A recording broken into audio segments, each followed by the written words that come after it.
ஊழியக்காரன் எப்படி இருக்கணும், உங்களை நடத்துற நானு, எங்க அண்ணன் பாஸ்டரு, நாங்க எப்படி இருக்கணும் என்று கர்த்தருடைய வேதத்தில் எழுதப்பட்டிருக்கு. அது போல தேவ ஜனங்கள் எப்படி இருக்கணும்னு சொல்லி எழுதப்பட்டிருக்கு. வாசிக்க நாம் கேட்கலாம். இப்ரேயர் 13:17 பாருங்க, எங்க இருக்கு?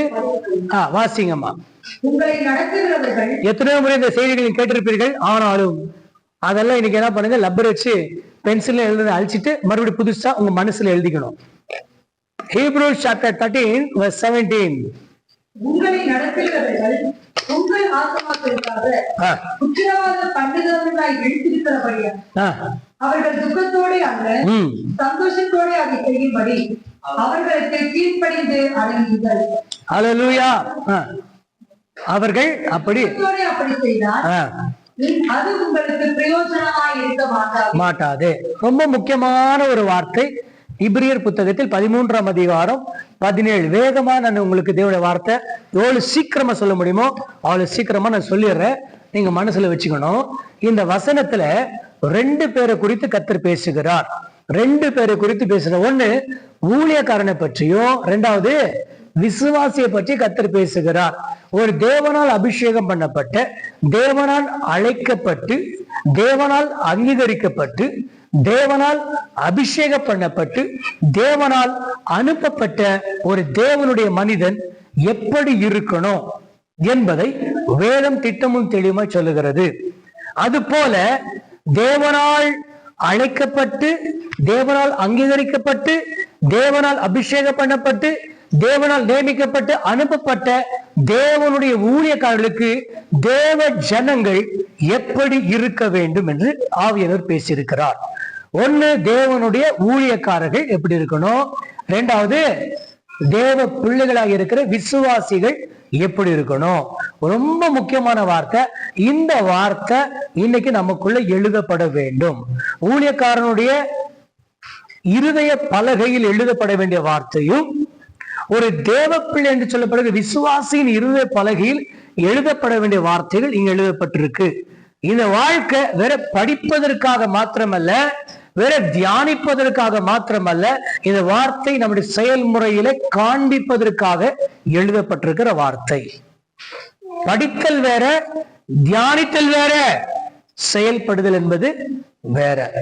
இது படிக்கவும் நம்மளால முடியும், தியானிக்கவும் முடியும். ஆனா அந்த வார்த்தையின்படி நம்மால் நடக்க முடியுமா என்பதுதான் ஒரு பெரிய ஒரு கேள்வி. இந்த வசனத்தின்படி நம்மால் நடக்க முடியுமா ஒரு பெரிய கேள்வி. தயவுசெய்து நான் திட்டுறேன்னு சொல்லி யாரும் என்னை பத்தி தப்பா நினைச்சுக்காதீங்க. ஆமா, தப்பா நினைச்சாலும் பரவாயில்ல. ஏன்னா நான் தப்பு சொல்ல என்பது எனக்கு தெரியுது. அது நீங்க கொஞ்சம் அன்போடு சொல்லாமே பாஸ்டர். அப்ப ஏன் ஆண்டவர் ஆலயத்தை சாட்டி எடுத்து அடிச்சாரு? சாட்டை எடுத்து அடிச்சாரா? அடிச்சாரா இல்லையா? அப்ப அங்க அன்பு வெளிப்பட்டுச்சா, கோபம் வெளிப்பட்டுச்சா? ஆலயத்து குறித்த அன்பு அவருக்குள்ள இருந்துச்சு. ஆனா கோபம், என்னுடைய வீட்டை கள்ளர் குகைகளை மாற்றி எடுத்து ஆண்டவர் எல்லாரும் அடிச்சு தொடுத்துறாரு. அதனால அன்பும் இருக்கும், கோபமும் இருக்கும். ஆண்டவர்கிட்ட அன்பும் இருக்கு, கோபமும் இருக்கு. அவருடைய கோபம் ஒரு நிமிஷம், அவருடைய கிருபை நித்தியமாய் நமக்கு உதவி செய்யக்கூடிய ஒன்று. சரி, நான் என்னென்ன நிறைய மெசேஜ்கள் இருந்தாலும் இந்த மெசேஜ் ஒரு பொருத்தமான, இன்னைக்கு இந்த மெசேஜ் எனக்கும் உங்களுக்கும் பொருத்தமான ஒரு தேவனுடைய செய்தி என்பதை நான் அறிந்து கொள்கிறேன். மேல போடுங்க பாருங்க. இந்த இடத்துல ஊழியக்காரர்கள் பத்தி சொல்லும் பொழுது, ஊழியக்காரர்கள் யாரு? உங்களை நடத்துகிறவர்கள், தேவ ஜனங்களை சரியான பாதையில நடத்துகிறவர்கள். ஜெப குறிப்புகள் எழுதிக்கணும். முடிஞ்சா நீங்க என்ன பண்ணுங்க, சண்டே நோட்ஸை எழுதிக்கிட்டு உங்க உள்ளத்து உணர்த்தப்பட்டால் அந்த நோட்ஸ்ல இருக்க ப்ரேயர் பாயிண்ட்ஸை உங்கள் ஸ்டேட்டஸ்ல போடலாம், அந்த ஜெப குரூப்ல நீங்க போடலாம். ஆமா, வேற யார் பத்தியும் மென்ஷன் பண்ணி தான் போடாதீங்க. ஒரு பர்சன் பத்தி மென்ஷன் பண்ண போடக்கூடாது. வார்த்தையின்படி இருந்துச்சுன்னா நீங்க போடலாம். பாருங்கள், உங்களை நடத்துகிறவர்கள், அங்க என்ன போட்டிருக்கு? உங்களை நடத்துகிறவர்கள் அப்படின்னா இன்னொரு விதமா சொல்லலாம், உங்களை சரியான பாதையில யார் நடத்துறாங்களோ, நல்ல பாதையில் யார் நடத்துறாங்களோ, மோட்ச பாதையை யார் நடத்துறாங்களோ, கர்த்தருக்கு நேராக யார் நடத்துறாங்களோ, உங்களை நீதிக்கு நேராக யார் நடத்துறாங்களோ அப்படிப்பட்ட ஊழியக்காரர்களை பற்றி நீங்கள் புரிந்து கொள்ள வேண்டிய சில காரியங்கள் உண்டு. ஃபர்ஸ்ட் ஊழியக்காரன் யாரு அப்படின்பது இந்த வசனத்தை சொல்லிட்டு விசுவாசிகள் யாரும் பார்த்துட்டு முடிக்க போறோம். ஒண்ணு, சரியான பாதையில நடத்துகிறவன். மந்தையே ஆடுகளை சரியான பாதையில் நடத்துகிற ஒரு மைப்பன்.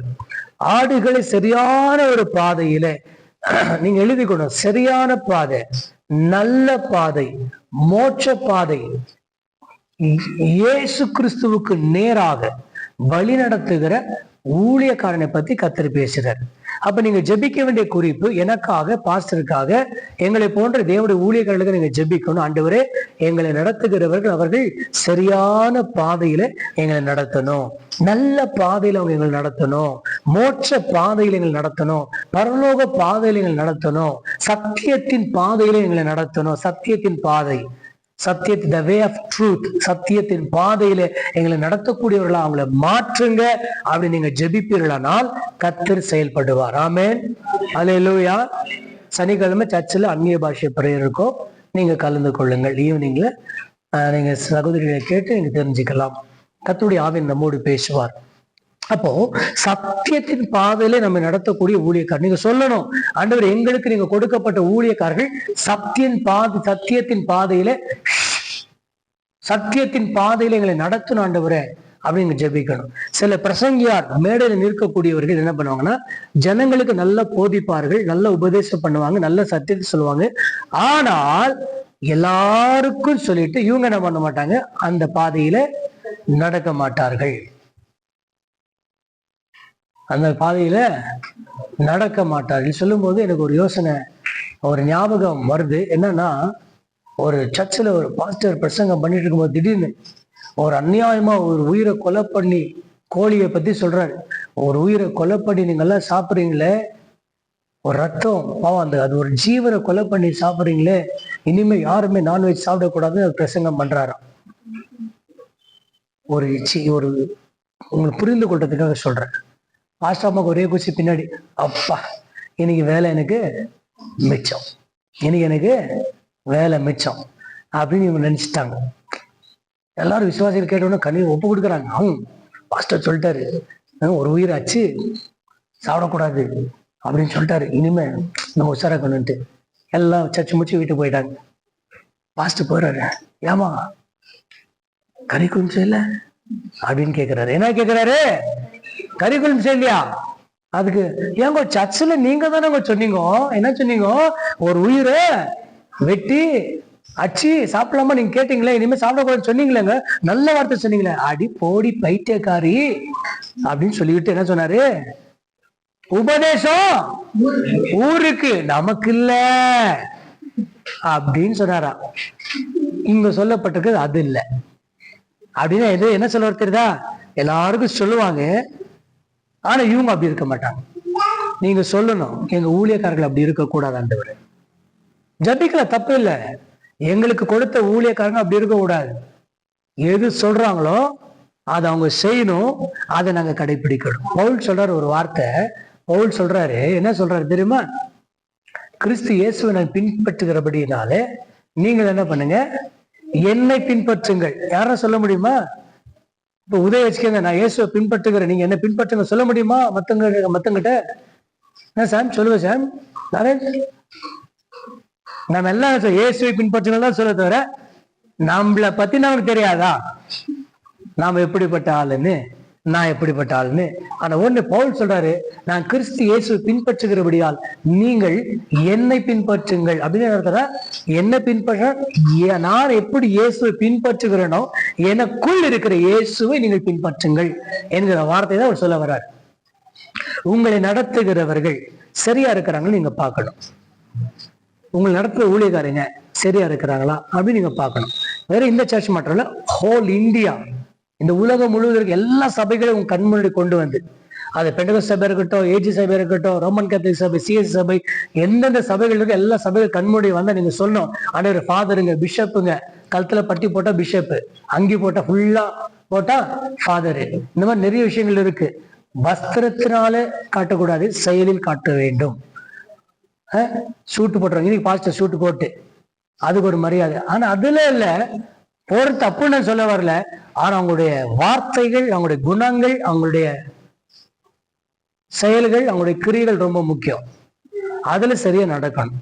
அப்ப ஒண்ணு ஆண்டவர் இங்க சொல்லும் பொழுது, இந்த இப்ரேயர் புத்தகத்தை எழுதினவர் சொல்றாரு, உங்களை நடத்துகிறவர்கள் எப்படிப்பட்டவர்களா இருக்கிறாங்க என்பதை பட்டியல் சொல்லி சொல்றாரு. ஒண்ணு, அவங்க எப்படிப்பட்டாங்க? உங்கள் ஆத்துமாக்களுக்காக சத்தமா உத்தரவாதம் பண்ணுகிறவர்கள். அப்படின்னா ரெஸ்பான்சிபிலிட்டி. உங்களுடைய சோல், உங்களுடைய ஆத்மாவுக்காக உத்தரவாதம் பண்ணுகிறவர்கள் தான் உண்மையும் உத்தமமான ஊழியக்காரர்கள். உங்கள் ஆத்மாவுக்காக உத்தரவாதம் பண்ணுகிறவர்கள். உங்களுக்கு கொடுக்கப்பட்ட பாஸ்டர் உங்க ஆத்மாவுக்காக கத்த சொல்லி உத்தரவாதம் பண்றாரா என்பதை யோசித்து பாருங்கள். அப்படி இல்லையா, ஆண்டு சொந்த கர்த்தாவே, இந்த ஊழியக்காரர்கள் ஆத்துமாக்களுக்காக உத்தரவாதம் பண்ணக்கூடியவர்களை மாற்றுங்கன்னு சொல்லி ஜெபிக்க வேண்டும்.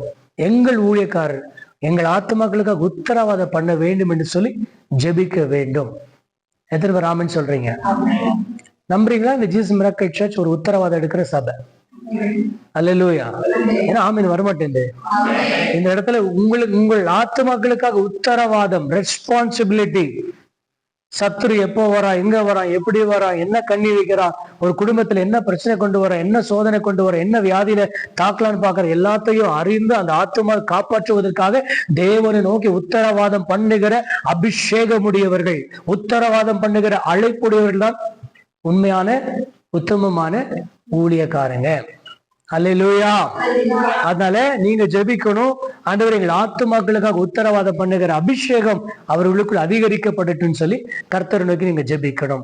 ஆத்துமாக்களுக்காக உத்தரவாதம் பண்ணுகிற ஒரு ஆவி ஊழியக்காரர்களுக்கு. பாருங்க, உத்தரவாதம் பண்ணுகிற வாயில, மறுபடியும் சொல்றேன், உத்தரவாதம் எடுக்கிற வாய் ஒரு விசுவாசி உபத்திரப்படுத்தாது.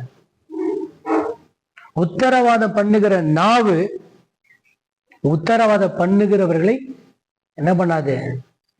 துக்கப்படுத்த வைக்காது, அவங்கள நோகடிக்காது, அவங்கள காயப்படுத்தி விடாது, அவங்கள ஏளனப்படுத்தாது. உத்தரவாதம் பண்ணுகிற ஊழியக்காரர்கள் விசுவாசிகளை நேசிப்பவர்கள். உண்மையான உத்தரவாதம் பண்ணுகிற ஒரு தேவ மனுஷன் அவன் மந்தையை நேசிக்கிறவர், அவன் தேவ பிள்ளைகளை நேசிக்கிறவர்.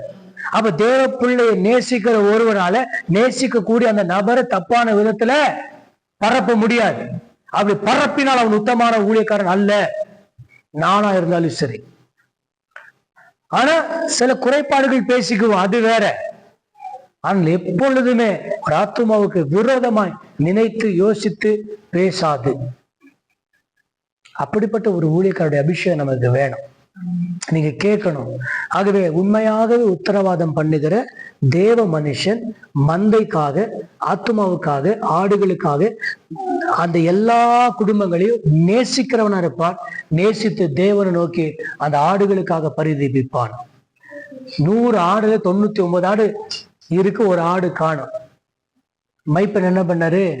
எப்படியோ ஒரு ஆடு இருக்குது, எப்படியோ 99 ஒண்ணு போனா அது கீழ்ப்படியாத ஆடு, அது கீழ்ப்படியாத ஆடு, அது மதிக்க தெரியாத ஆடு. அந்த ஆடு சரியில்லைன்னு சொல்லி ஒருவேளை இது ஒரு பக்கம், இன்னொரு பக்கம் அந்த ஆடு ஏதோ ஒரு முள்ளுல சிக்கிக்கிட்டா, ஏதோ ஒரு உபத்திரவத்துல, ஏதோ ஒரு பிரச்சனை, ஏதோ ஒரு போராட்டத்துல அந்த ஆடு முட்களில் சிக்கி கொண்டிருந்தால், உண்மையும் உத்தமமான உத்தரவாதம் எடுக்கிற மைப்பன் அல்லது ஊழியக்காரன் அபிஷேகம் பண்ணப்பட்டவன் 99 ஆடு இருந்தா போதும், அது திருப்தி ஆயிடும். இந்த 99 பேர் இருக்கிறாங்கப்பா, அதை எப்படியோ ஒரு 90 பேர் தசமா கொடுக்குறாங்க, அதுல ஏப்ப விட்டுட்டு வாழ்ற சிலர் இருக்கலாம், நமக்கு தெரியல. ஆனால் உண்மை உத்தமமான தேவ மனுஷன் அந்த 99 விட்டு அந்த ஒரு ஆட்டை தேடி போய், அந்த ஆட்டு கிடைச்ச உடனே, அந்த ஆடு கிடைச்ச உடனே தன் தோல்ல சுமந்து எப்படி சந்தோஷப்படுவாரோ அந்த மாதிரி ஒரு சந்தோஷப்படக்கூடிய அளவுக்கு உத்தரவாதத்தோடு செயல்படுகிற ஊழியக்காரர்கள் எழுப்பப்பட நாம் ஜெபிக்கணும். அல்லேலூயா. யாரை குறித்தும் ஒன்னு சொல்ற, உத்தரவாதம் எடுக்கிற ஊழியக்காரனுக்கு பிசாசு இருக்காது. இடம் கொடுத்தால் பிசாசு வரும். உங்கள் ஆத்மாக்காக உத்தரவாதம் எடுக்கிற ஊழியக்காரனுக்குள் பிசாசு வர முடியாது. ஆனால் அவன் மாம்சத்தின்படி இடம் கொடுத்தால், சத்ருவுக்கு வாசல் திறந்தால் அவன் உள்ளே வர முடியும். பிரியமானவர்களே, ஊழியக்காரர் எப்படி இருக்கணும்? உத்தரவாதம் எடுக்கணும். உத்தரவாதம் என்ன? அவன் டைம் பார்க்க மாட்டான். டைம் பார்ப்பானா? எந்த நேரமா இருந்தாலும் அந்த நேரத்தில் ஆயத்தமா இருப்பான். ஜெபிப்பான், கர்த்தருடைய சமூகத்துல போராடுகிறான். அப்படிப்பட்ட ஒரு அபிஷேகம் நமக்கு வேணும்னு சொல்லி நம்ம ஜெபிக்கணும். ரெண்டாவது, அவனுடைய குவாலிட்டி, அவனுடைய தரம் என்னன்னு கேட்டீங்கன்னா, அவன் உத்தரவாதம் பண்ணுகிறவன் மாத்திரமல்ல, உங்களுக்காக அவன் விழித்திருக்கிறவன், சபைக்காக கண் விழித்து ஜெபிக்கிறவன். என்ன ஜெபிக்கிறவன்? கண் விழித்து போன வெள்ளிக்கிழமை கண் விழித்து ஜெபிக்க கர்த்தர் நமக்கு நேரம் கொடுத்தார். உண்மையாவே சிலருக்கு வர முடியாத சிச்சுவேஷன், கர்த்தர் அங்கீகரிப்பாராக. ஒரு சிலருக்கு தூர வரக்கூடிய பிரயாணத்துக்கு வரக்கூடிய காசு இருந்திருக்காது. ஜெபித்து கொள்ளுங்கள். ஆலயத்துக்கு நமக்கு வாகனங்கள் இருந்தால் எல்லாத்துக்கும் வசதிகளா இருக்கும். ஏறக்குறைய ஒரு 30 பேர் கூடி ஜெபம் பண்ண. வெளியில நிறைய பேர் இருந்தாங்க. 2 புது கார்ல வந்திருந்தாங்க. எனக்கு ஆச்சரியமா இருந்துச்சு. ஆனா என்னன்னா, நம்ம நேசிக்கிற எல்லா மக்கள் வரணும். ஆமென் சொல்லுங்க. எதையும் நம்ம இது பண்ணிடக்கூடாது. அப்ப அங்க சொல்லப்பட்டிருக்க வார்த்தை, அவன் விழித்திருக்கிறபடியால், உங்கள் ஆத்மாவுக்காக விழித்திருக்கிற ஒரு மனிதன் தான் உண்மை உத்தமம் உள்ள ஊழியக்காரன். ஆகவே ஆத்துமாக்களுக்காக உத்தரவாதம் பண்றான், ஆத்துமாக்களுக்காக விழித்திருந்து. ஏன்னா எல்லாரும் தூங்கி கொண்டிருக்கிற நேரத்துல பைபிள் சொல்லுது, எல்லாரும் தூங்கிட்டு இருக்கிற நேரத்துல என்ன பண்றான்? சத்துரு கோதுமை மணிக்குள்ள களைகளை விதைக்க வருகிறான். அப்ப அவன் களைகளை விதைக்க வரும் பொழுது ஒருவன் விழித்து கொண்டிருந்தால் சத்ருவினால் விதைக்கப்படுகிற களைகள் விதைக்கப்படாமல் சத்ருவை துரத்த முடியும், அந்த களைகளை அப்புறப்படுத்த முடியும். அப்படிப்பட்ட விழிப்புள்ள தேவ மனிதர்களை கர்த்தர் எழுப்ப வேண்டும். எங்களை கர்த்தருடைய மாற்ற வேண்டும், ஜெபிக்கணும். எங்கள் ஊழியக்காரர்கள் ஆண்டவர் இப்படி இருக்கணும்னு சொல்லி கர்த்தருடைய பாதத்தில் நீங்கள் ஜெபிக்க வேண்டும் என்று கர்த்தர் உங்களோடு கூட பேசுகிறார். ஆமென். 1, அவர்கள் உத்தரவாதம் பண்ணக்கூடியவர்கள். 2வது, அவங்க விழித்திருக்கக்கூடியவர்கள். 3வது என்ன போட்டிருக்கு? 2 தானே போட்டிருக்கு. அவர்கள் துக்கத்தோட அல்ல, சந்தோஷத்தோட அதை செய்யும்படிக்கு. சரி, அடுத்து பாத்தீங்கன்னா, இங்க சொல்லப்பட்டிருக்கிற வார்த்தை, ஆவியானவர் நம்மோடு பேசுகிறார். ஊழியக்காரர்கள் துக்கத்தோடு ஊழியம் பண்ணக்கூடாது, சந்தோஷமா ஊழியம் பண்ணணும். எத்தனை ஆமென் சொல்றீங்க? நான் சொல்ற தேவ மனுஷனாக ஒரு ஊழியக்காரனுக்குள் இருக்கிற சந்தோஷத்தின் அளவு எந்த அளவுக்கு பெருகிறதோ அந்த அளவுக்கு அந்த ஊழியக்காரன் வல்லமையான ஊழியத்தை செய்ய முடியும். ஆமென் சொல்லுங்களேன். மறுபடியும் சொல்ற, ஒரு ஊழியக்காரன் துக்கத்தோடு ஊழியம் செய்வதை விட அவன் சந்தோஷமா இருந்து ஊழியம் செஞ்சால் அந்த ஊழிய சக்சஸ கொண்டு வரும். மகிழ்ச்சியோடு சந்தோஷத்தோடு ஊழியம் செய்யறோம். நீங்க ஜெபிக்க வேண்டிய காரியம். சரி, இங்க சொல்லப்பட்டிருக்க வார்த்தை, 1, அவன் ஆத்து மக்களுக்காக உத்தரவாதம் எடுக்கிறான். 2வது, அவன் ஆத்து மக்களுக்காக என்ன பண்றான்? விழித்திருக்கிறான். அவன் ஆத்து மக்களை சரியான பாதையில நடத்துகிறான். 3 குவாலிட்டி போட்டிருக்கு. 3 என்ன குவாலிட்டி? 3 தரம், 3 விதமான என்ன சொல்றது வேலை, 3 விதமான ஒரு குவாலிட்டி அவன்கிட்ட இருக்கு. 1, அவன் எல்லாரும் சரியான பாதையில் நடத்துறான். 2வது, எல்லாருக்காக அவன் உத்தரவாதம் எடுக்கிறான். 3வது, எல்லாருக்காக அவன் விழித்திருக்கிறான். இப்போ எவ்வளவு பேர் நம்புறீங்க இந்த ஜீசஸ் மிராக்கிள் சர்ச், இந்த ஜீசஸ் மிராக்கிள் ப்ரொஃபெட்டிக் மினிஸ்ட்ரி இந்த 3 குவாலிட்டி இருக்கா? ஒருத்தர் தான் ஆமென் சொல்றாங்க. இல்ல, இந்த 3 குவாலிட்டிகள் நிறைந்த ஊழியமா இது இருக்கணும், இனிமே 100% இருக்கணும். எத்தனை பேர் ஆமென் சொல்றீங்க? மாறணும், நீங்க ஜெபிக்கணும். அதைதான் கர்த்தர் எதிர்பார்க்கிறார். ஆகவே இந்த காரியத்தை வைத்து நம்ம ஜெபிக்கணும். 3 விதமான பிரேயர் பாயிண்ட்ஸ். ஆண்டவரே, எங்களை நடத்துகிறவர்கள், எங்களுக்காக உத்தரவாதம் எடுக்கிறவர்கள், எங்களுக்காக விழித்திருக்கக்கூடிய தேவ மனிதர்கள், அவங்க இப்படிதான் இருக்கிறாங்க, இப்படிதான் இருக்கணும். ஆனா அடுத்த வார்த்தை ரொம்ப ஒரு ட்விஸ்ட் அங்க கொடுக்கப்பட்டிருக்கு. என்னன்னா, அவர்கள் துக்கத்தோட அல்ல, சந்தோஷத்தோட ஊழியம் செய்யும்படி. அதைனா என்ன ஊழியம்? அவர்கள் துக்கத்தோட அல்ல, சந்தோஷத்தோட ஊழியம் செய்யும்படி. இதுல உங்களுக்கு என்ன புரியுது? டைம் ஆயிடுச்சா? ஆயிடுச்சு. நீங்க லேட்டா வந்து ஒரு 5 நிமிஷம் லேட்டா தான் எடுப்படாது. ஆமா, என்ன சொல்ல? அதுல இருந்து என்ன புரியுது அப்படின்னா, ஊழியக்காரர்களை துக்கப்படுத்தக்கூடாது, அவங்களை சந்தோஷமா வச்சுக்கணும்னு அர்த்தம். கரெக்டா? கரெக்டா தப்பா? இல்ல மாத்தி சொல்றேனோ? பக்கத்து சொல்லுங்க, உங்கள் ஊழியக்காரரை, உங்களை நடத்துறவங்க உங்க ஆத்மாக்காக தேவ நோக்கி பிரார்த்தனை பண்றவங்க, உங்களுக்காக நீங்க நல்லா தூங்கிட்டு இருக்கும் போது கண் விழித்து உங்களுக்காக ஜெபிக்கிறவங்க, அப்படிப்பட்டவங்கள கனவுல கூட துக்கப்படுத்திடாதீங்க. அவங்களை சந்தோஷமா வச்சுக்கோங்க. இப்ப நீங்கள் எல்லாரும் என்ன எப்படி வச்சுக்கணும்? ஏன் நான் உங்கள் வீட்டு பிள்ளை, என்ன நீங்க சந்தோஷம் வச்சுக்கணும்னா, மாஸ்டர் சந்தோஷம் வச்சுக்கணும்னா நீங்க என்ன பண்ணணும்?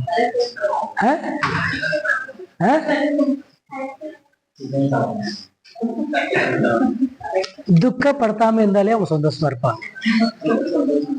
இல்லையா சிஸ்டர்? Correct sister. தப்பா சொல்றேன் சிஸ்டர்? தப்பா சொல்றேன்னா நீ என்ன சொன்ன சொல்லுமாக்கா? கை தட்டுங்க, ஒரு கை தட்டுங்க. பாருங்க, தட்டுறது ஒரு கொசு கூட சாவாது. ஏன்னா இந்த 6வது ஒருத்தர் கை தட்டுறத பார்த்தேன், அந்த அவங்க கைக்கும் நோவாது.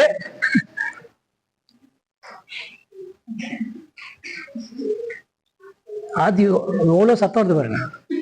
நான் அவங்கள பார்க்க கை தட்டுறத பார்த்தேன். யாருல? என் பொண்ணுதான். நீங்க என்ன பாக்குறீங்க? அப்புறம் தட்டுச்சு, அதுக்கு முன்னாடி தட்டுச்சு தெரியல. கை தட்டும்போது நல்லா தட்டணும். ஆமென் சொல்லுங்க. அல்லேலூயா. எந்த ஊழியக்காரர் இருந்தாலும் பிரசங்கம் பிடிக்கல கூட பிடிச்ச மாதிரியே நடிங்க, அவங்க சந்தோஷமாயிடும்.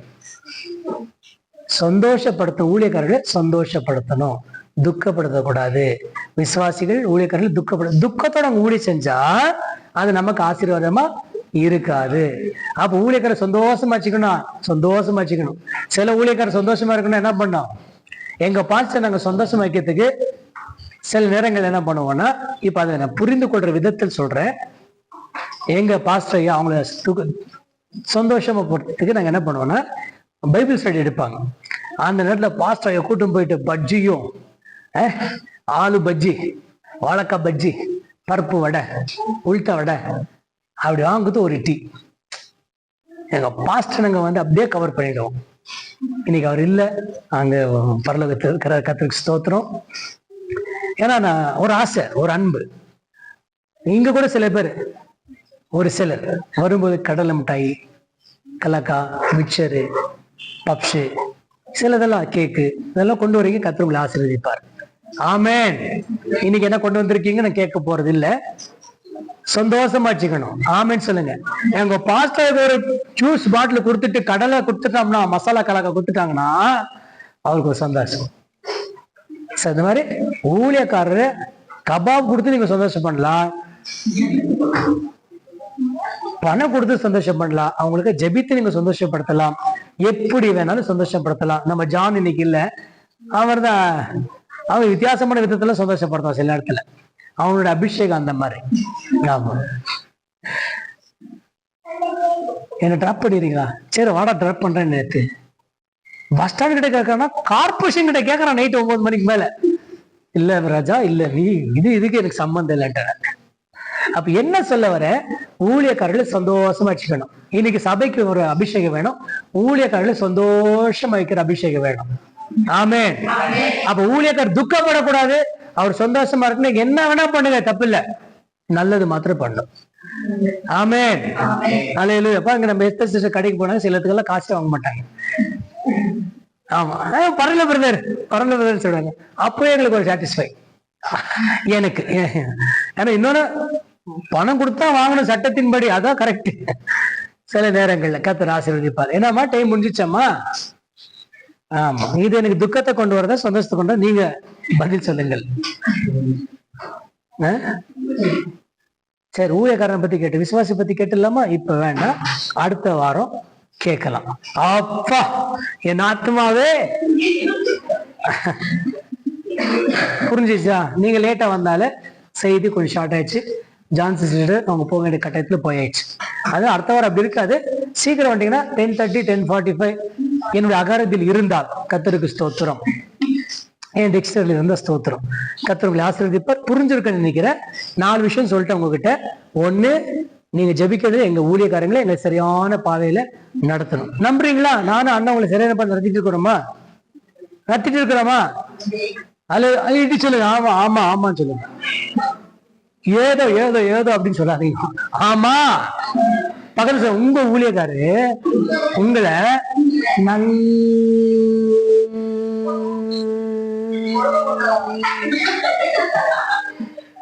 நல்ல பாதையில் நடத்துறாங்க.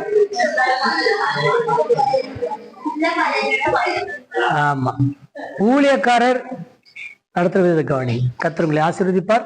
இப்பொழுது நல்ல பாதையில் நடத்துறாரு, உங்களுக்காக ஒரு உத்தரவாதம் பண்றாரு, உங்களுக்காக. அப்படி இல்லைன்னா நீங்க எங்களுக்காக ஜெபம் பண்ணுங்க, இப்படி மாறணும்ன்றவர் எங்க ஊழியக்காரங்க அப்படின்னு. அது உங்களுக்காக ஒரு விண்ணப்பம் ஜெபிச்சுக்கணும். என்ன ஜெபிக்கணும் தெரியுமா? ஆண்டவரே எனக்கு ஒரு அபிஷேகம் வேணாண்டவர், சாகிற வரைக்கும் ஆண்டவரே எங்க ஊழியக்காரர்களை துக்கப்படுத்தக்கூடாது, சந்தோஷமா வச்சுக்கணும் ஆண்டவர். அல்லேலூயா. சில பேர் 2 பாக்கெட் ஃபுல் பணம் இருந்தா சந்தோஷமா இருப்பாங்க. எங்க பாஸ்டர் பாருங்க, அவர் முகத்தை நீங்க பாத்தீங்கன்னா பணம் இருந்துச்சுன்னா அவர் ராஜா, பணம் இல்லைன்னா அவர் பூஜா. நீங்க கவனிச்சு பாருங்க, அவர் இப்படிதான் இருக்கும் சில நேரங்கள்ல. கர்த்தர் உங்களை ஆசீர்வதிப்பார். சரி, இதெல்லாம் எல்லாம் மனசுல வச்சுக்கோங்க. அடுத்த வாரம் இன்னும் இந்த வசனத்தை மறுபடியும் பேசலாம். ஊழியக்காரன் பத்தி பேசிட்டு விசுவாசியை பத்தி பேசலாம். இப்ப எங்களை பத்தி பேசாச்சு, உங்களை பத்தி பேசாச்சு. உங்களுக்கு ஒரு தகுதி வேணும், ஊழியக்காரர்களை சந்தோஷமா வச்சுக்கணும். யாரை சந்தோஷமா வச்சுக்கணும்? இந்த 3 குவாலிட்டி இருக்கு பாருங்க, அந்த ஊழியக்காரர் சந்தோஷமா வச்சுக்கணும் பைபிள் சொல்லுது. உங்களை பத்தி அப்பப்போ உங்களை பத்தி வெளியில தப்பெல்லாம் பேசுறாங்க பாருங்க, அவங்கள பத்தி அவங்க சொல்லல. அது அடுத்த வர பார்க்கலாமா? எழுந்து நிற்கலாம். அப்பா முடிச்சார் பேரு சிஸ்டர், ஏச்சுக்கலாம். அல்லேலூயா.